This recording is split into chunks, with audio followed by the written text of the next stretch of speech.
Right, well, everyone, good morning. So I'm Carl Miller, and I spent years watching people trying to have someone murdered. They thought they were doing it in secret, but they weren't. So the year was 2020. COVID had descended, and just like everyone else, I was spending a lot of time online. But I was going on a bit of the internet that I think probably fewer people here have actually been on. The dark net. A bit of the internet that, thanks to clever technology, encryption, basically ensures your anonymity. And rumors had swirled around the dark net for years that you could buy anything on the dark net, that you could buy drugs, that you could buy guns, that you could buy uranium, and also that you can buy murder on websites like this. This is what the website looked like when I first laid eyes on it all those years ago. I mean, it looks like a website from the 1990s. It looks like someone trying to make clip art as scary as possible.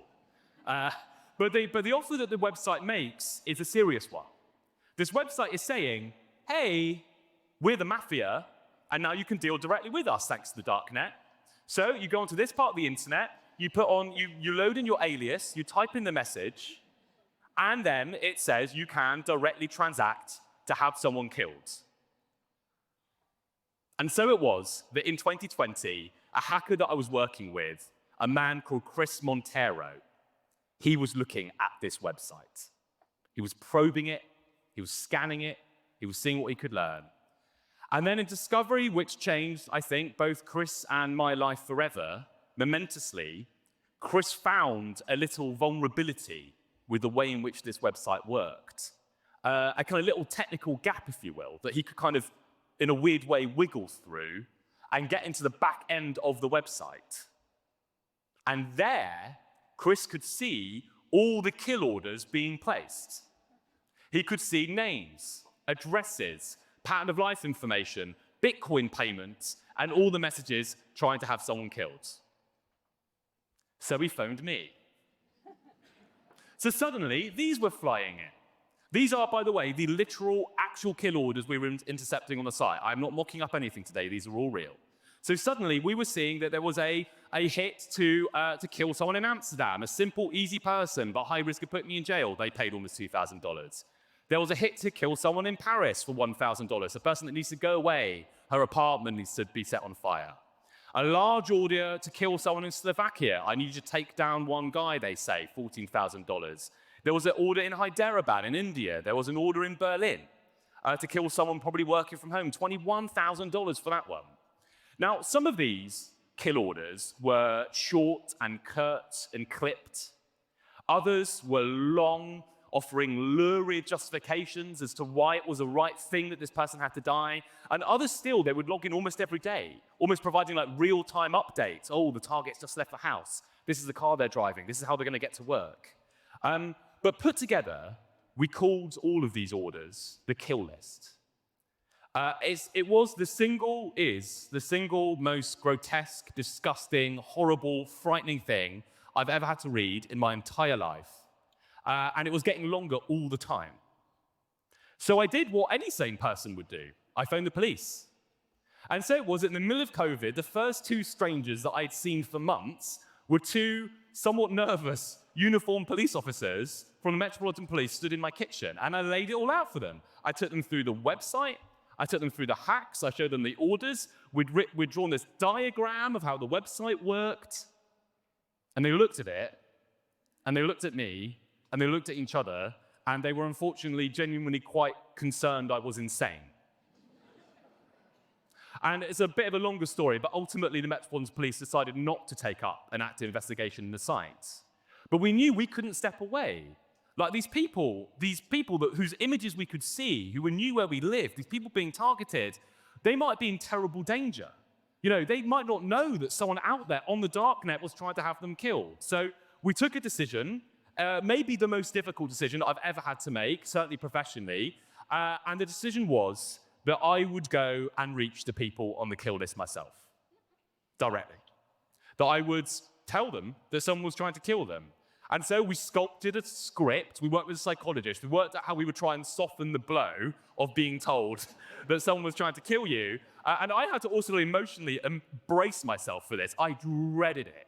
The idea that I was about to throw this emotional hand grenade in someone's life, it was absolutely awful. Anyway, this is the call. No, I don't want any information. I'm trying to give you information. I don't care. No, sorry. Okay, well, thanks for your time anyway. Do give me a phone back if you'd like more information.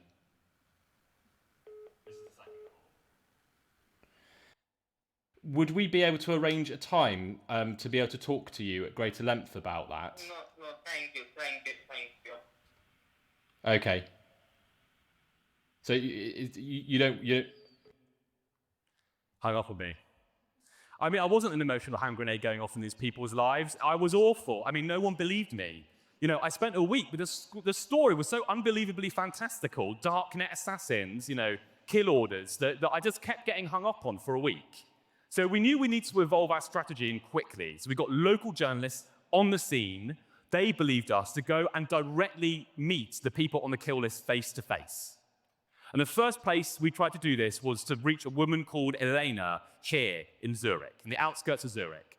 I spoke to the local journalist. She drove up to where Elena was living. She took a deep breath. She got out of her car and knocked on Elena's front door. And 5 minutes turned into 10, 10 into 15.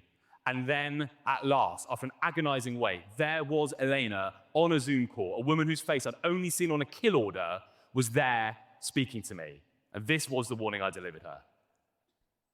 Sorry, there's no easy way of really saying this. We've come across some information which might mean that someone had put some information regarding you on the site. I'm actually not really surprised. Really? In what way? I'm having an ugly divorce. It's going on for about 3 years now. So, you know, there's money involved, quite a lot of money, and my husband actually doesn't want to pay it. So, you know, I'm not really surprised. She took it unbelievably well. Now, an important thing to know is that it wasn't just messages going into the site. The shadowy people running the site were also replying. Some of these conversations would go back and forth for weeks or months, and we could read all of those as well. And what we realized when we were reading all of those was that if there were hitmen out there, these were the most incompetent hitmen on the face of the planet. Like, they kept losing their weapons, or they kept getting lost. It'd build up to the hit, and suddenly the target would be too well protected. They'd have to pull out, new teams have to come in, and every single time the price would go up. It became really obvious that there were no shadowy hitmen out there. The site had no interest in killing any of these people. They were just trying to extort as much money as they could from the people placing the orders. But the people placing the orders, they, of course, did not know that. They were deadly serious when they were trying to have these people killed. And nowhere was that lesson starker than actually with Elena herself. So after we spoke to the police, after we spoke to Elena, we spoke to the police. And sometime after that, the Swiss police did arrest her husband. And only then did we realize that he'd been renting a secret room next to her flat. And in this room, there was a flip knife, a telescopic baton, a submachine gun, a Glock 9mm pistol, an AK-47, zip ties, a black bin bag, black rubber gloves, GPS trackers, lockpicks. That was a lesson to us if we needed it. The people writing these orders could be just as dangerous as any darknet hitman. So who are these people? Who are the people writing these orders? Who is paying $2,200 here for a 5'5" male with blue eyes to be killed? Who? This is who's doing it. She's Kelly Harper. Kelly Harper is a go-getter, hospital administrator, one-time college sweetheart of the target of the order, who'd been locked with him in a bitter years-long custody battle that had raged across the courts and the schools and the hospitals of Sun Prairie, Wisconsin. Who's paying $16,000 to have a couple removed, someone that they don't, quote, quite see eye to eye on something with, which sounds like the understatement of the absolute century. This is a man that's done that, Christopher Pence, 40-year-old Microsoft IT security technician, the biological father of 11 children, the adoptive father of 5 more children, a deeply religious man, actually, who from a large solitary house in a valley in Utah secretly plotted to have the biological parents of his 5 adoptive children killed. This order didn't want the target actually killed. This order wanted the target kidnapped and forcibly addicted to heroin. The order went by the darknet moniker SCAR-215, and they actually laid out a bonus structure. So an additional 10,000 to permanently withdraw court motions, an additional 10,000 to keep her mouth shut and tell no one. The husband does not know this is happening, writes the order. Any guesses? The husband definitely did know this was happening. This is the husband, Dr. Ronald Ilg, a neonatologist, a doctor, a man who ran a clinic for vulnerable women with addiction issues, a man who went from a poor rural upbringing in Oregon to a senior city clinician, and a man obsessed with controlling all the people in his life, especially the women. A man so devoid of contrition that after his conviction, he's been trying to sell the book rights to his life by describing it as 50 Shades of Grey on steroids. And it wasn't just here. This was a Sports Direct love triangle in Milton Keynes. This was a woman trying to kill her 2 parents in Canberra, Australia. We saw orders in Nevada. We saw orders in Tampa. We saw orders in Spain. We saw orders in Italy. We saw orders almost everywhere. Now, we started working in secret with the FBI. And we were passing all of our orders to the FBI. And to give you a sense of the scale, over the years that we were doing this, we disclosed 175 paid-for kill orders around the world.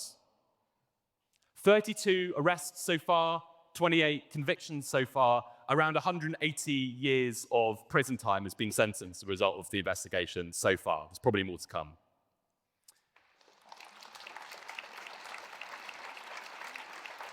Thanks. And in case anyone's wondering, no, we're not still doing this. So there's a whole other investigation that we did into the people running the site. It turns out very likely that they were a group of Romanian cyber criminals, and some years ago they were then arrested in a rash of raids across Romania. We were then locked out the site, and yet convictions have continued that we have had nothing to do with. And that is the only reason I can stand on this stage today and tell you about any of this. This is, by the way, not a story I really thought I would ever be on a stage and able to tell anyone about. So it's a spectacular moment for me to be able to finally kind of talk to the world about what we were doing all those long years ago.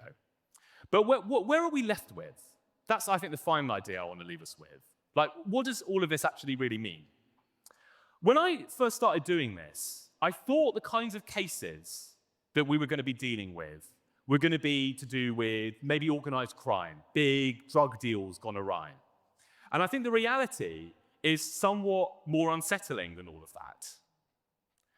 that. What this website seems to do, in the eyes of the orders at least, is to make taking out a hit on someone convenient and clean and safe and easy, whereas it was once difficult and dangerous and scary.